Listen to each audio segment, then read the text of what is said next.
যদি প্রমাণ করতে পারে আমি 1 লক্ষ টাকা তাকে পুরস্কার দেবো। দাদা হুজুরের যে ওসুল রেখে গেছেন, যে দাদা হুজুর পথ আর মত রেখে গেছে, তার উপরে সবাইকে চলতে হবে। উল্টো পাল্টা পথে চলছে, আপনারা বয়কট করবেন, সরে যাবেন, একদম সরে যাবেন। আমি আব্দুল্লাহ হুজুর বলে দিলাম, বড় হুজুরগুলো ছোট।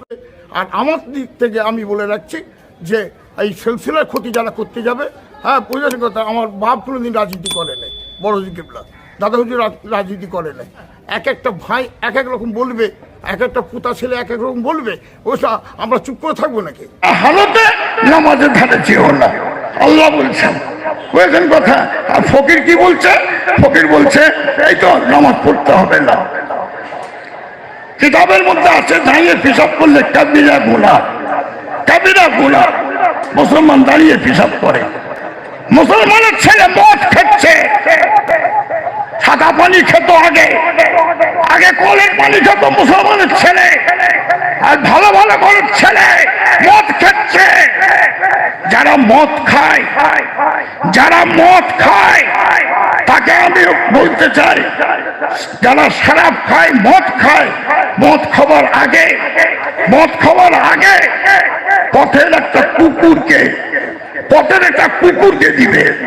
কুকুর যদি খায়, খাওয়া তো দূরের কথা, শুনবে না, জিভ ঠেকাবে না, শুনবে না, না শুনে চলে যাবে, শুনেও চলে যাবে, কিন্তু খাবে না।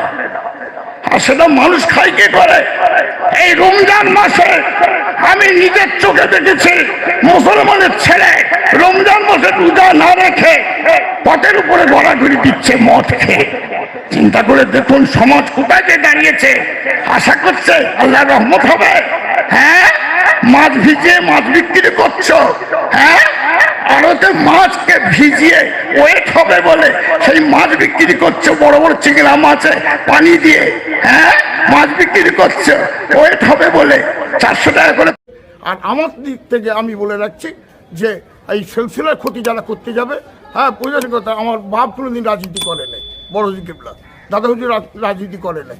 যদি প্রমাণ করতে পারে আমি 1 লক্ষ টাকা তাকে পুরস্কার দেবো, যে বড় হুজুর কেবলা রাজনীতি করেছে বা দাদা হুজুর করেছে।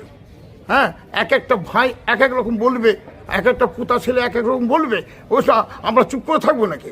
হ্যাঁ, যে যা খুশি বলবে শুনবো না। দাদা হুজুরের যে ওসুল রেখে গেছেন, যে দাদা হুজুর পথ আর মত রেখে গেছে, তার উপরে সবাইকে চলতে হবে। আর তার বাইরে চললেই আপনারা বয়কট করবেন, চলে যাবেন। আপনারা ফুটবল হিসেবে আসবেন, সবার সাথে দেখা করবেন, দাদা হুজুর মাদার জিয়ারত করবেন, করে চলে যাবেন, ব্যাস। এটা যখন দেখবেন উল্টো পাল্টা পথে চলছে, আপনারা বয়কট করবেন, সরে যাবেন, একদম সরে যাবেন। আমি আব্দুল্লাহ হুজুর বলে দিলাম, বড় হুজুরগুলো ছোট।